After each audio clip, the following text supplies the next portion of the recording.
BJP का nomination हुआ, BSP का नॉमिनेशन हुआ, इंडिपेंडेंट नॉमिनेशन किया, एसयूसीआई नॉमिनेशन किया, कोई रोक टोक नहीं है भाई। अगर आपको पता ही है कि लोगों का समर्थन आपके साथ है तो आप इतना डरे हुए क्यों है? 4 तारीख को भी ऐसे ही आपका डर ही यही दिखाता है कि आप कितने घबराए हुए हो कि आपके उम्र के आधा साल का एक लड़का, उससे भी छोटा उम्र का, उसको आपने नॉमिनेशन जमा करने नहीं दिया। और ये पहली बार नहीं हो रही है, पिछला बार भी आपको याद होगा एक बीएसएफ का ऑफिसर गया था, उसका भी नॉमिनेशन रोका गया। तो यही दिखाता है बीजेपी कितना डरी हुई है, घबराई हुई है। आपका बॉडी लैंग्वेज बहुत अच्छा है। आप कुछ दिन भी 4 तारीख को मेरा बॉडी लैंग्वेज हमेशा अच्छा होता है। 4 तारीख को और अच्छा होगा। मैं आपको फिर से कह रहा हूँ, मैं यहाँ हूँ, 4 तारीख को आप लोगों से मिलूंगा। और जो मैंने इलेक्शन घोषणा होने से पहले बताया है, आप उसको मिला लीजिएगा। उत्तर कोलकाता में तृणमूल, मैं तो कह ही रहा हूँ, 9 सीट पे चुनाव है, 9 में 9 तृणमूल जीतेगी। उसमें उत्तर कोलकाता वो आता है। I am hopeful, let's see. तो बीजेपी के अभिजीत दास के खिलाफ डायमंड हार्बर से ये चुनाव लड़ रहे हैं, आपने सुना अभिषेक बनर्जी को। सीधे मैं आपको लिए चलता हूं, मेरी सहयोगी मनोज्ञा इस वक्त मेरे साथ जुड़ गई है। मनोज्ञा, पश्चिम बंगाल में मतदान को लेकर अब तक क्या सूचना मिल रही है, क्या तस्वीर आप देख पा रही हैं आज सुबह से?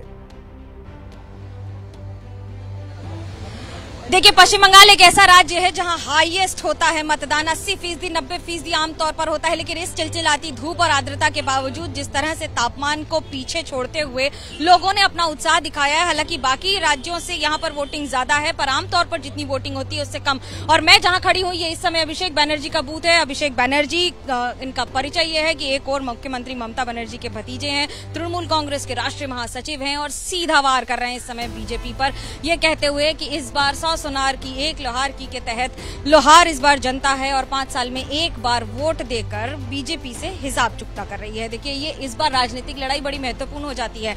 आज 9 लोकसभा सीटों पर चुनाव है और 9 की 9 सीटों पर तृणमूल कांग्रेस का दबदबा रहा है। डायमंड हार्बर की सीट, जहां से तीसरी बार चुनाव के मैदान में खुद अभिषेक बनर्जी उतर रहे हैं, इस बार दिलचस्प होगा देखना कि क्या होता है उस सीट पर।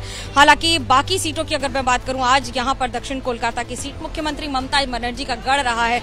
यही बूथ मित्रा इंस्टीट्यूशन है जो मुख्यमंत्री ममता बनर्जी का भी पोलिंग बूथ है, यही बूथ है जो अभिषेक बनर्जी का भी पोलिंग बूथ है। और अभिषेक ये बखूबी जानते हैं कि इस बार लड़ाई बाकी सारे से अलग है। हालांकि सीधा निशाना प्रधानमंत्री नरेंद्र मोदी पर भी कसा, ये कहते हुए कि अगर प्रधानमंत्री ध्यान लगा रहे हैं तो उसके लिए कैमरास की क्या जरूरत है। देखिए, यही राजनीति है। लेकिन जब उनसे पूछा गया कि इंडिया गठबंधन की सीटें कितनी आएंगी, तो पगल काट कर निकल लिए और कहा कि 4 तारीख को ही रिजल्ट पता लगेगा।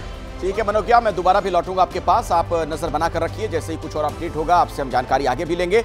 अब जरा हिमाचल प्रदेश चलते हैं। मंडी लोकसभा क्षेत्र से हमारे साथ जैनेंद्र, हमारे सहयोगी, जुड़े हुए हैं। आपको बता दें कि कंगना रनौत यहां से विक्रमादित्य के खिलाफ चुनाव लड़ रही हैं बीजेपी से। जैनेंद्र, वहां क्या माहौल आज आप देख पा रहे हैं?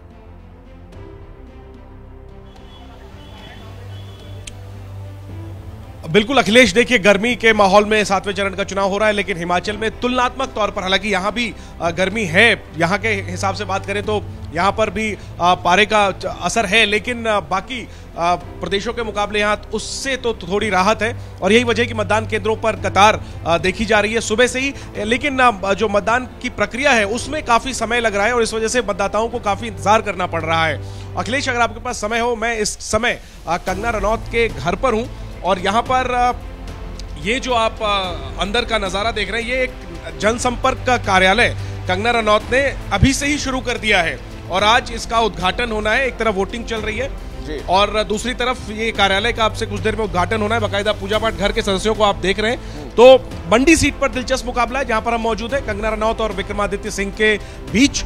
लेकिन कंगना रनौत का कॉन्फिडेंस कहें, ओवर कॉन्फिडेंस कहें कि वोटिंग के दिन ही उन्होंने नतीजों के आगे की तैयारी कर ली है और एक तरीके से सांसद, लेकिन वो भरोसा मोदी लहर पर ही कर रही है। जैनेंद्र, थोड़ी देर पहले जब आप वहां बातचीत भी उनसे कर रहे थे, उस दौरान यही बात वो कह रही थी, उन्हें उम्मीद है कि मोदी लहर है और हिमाचल प्रदेश में ऐसे वो लोग चौका लगाएंगे। जैसे ही घड़ी का काटा दोपहर 2:30 पे आए, बबीता जी का दिल सास बहू साजिश के लिए मचल जाए। और ये है इनकी बहू, पूरे दिन ऑफिस की टेंशन हो जाए गॉन जब ये करें अपना फेवरेट शो फ्री टाइम पे ऑन। इनकी तरह आप भी देखें अपना फेवरेट शो अपने टाइम पर और डाउनलोड कीजिए एबीपी लाइव ऐप अपने स्मार्ट टीवी पर।